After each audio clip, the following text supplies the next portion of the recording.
大家文千万字，逐工要和大家做伙来捌一日。咱知影讲7月半是中元节，其实嘛是地官大帝生日。另外有一句俗语讲，臭头嘛会做皇帝，做总统你嘛有机会。这个意思就是鼓励大家做代志要有信心，英雄唔惊出身家。今仔日要甲大家小解这一日，咱同齐来看到，这日就是地，皇帝地，读倒的地，第三条。地是古早君权时代国家的领导人，咱讲皇帝。另外道教有正悬地位的神，咱嘛会尊称是帝。像讲天公就是玉皇大帝，也有关公尊称帝君，先天上帝民间讲是上帝公，也有大道公，咱讲是保生大帝。基督教有上帝，咱现代会讲某一个领域表现一粒一个查甫，咱讲是影帝，也有金正时帝。带大家做伙来小解这两个俗谚语。头一个读做乞食身，皇帝喙。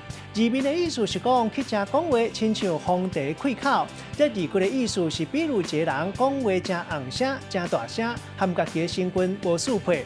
第二个读做死皇帝，唔值得换乞食。字面的意思是讲过身的皇帝唔值得换掉的乞食。字句的意思就是讲鼓励大家爱珍惜生命。咱用一句话来举例，甲这两个咧夹做伙。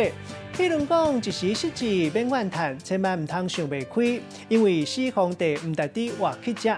艰苦有时过，只要脚踏实地，莫乞食身皇帝喙，渡过难关了，一定会成功。今仔日小解这一日读做地，提供予观众朋友来参考。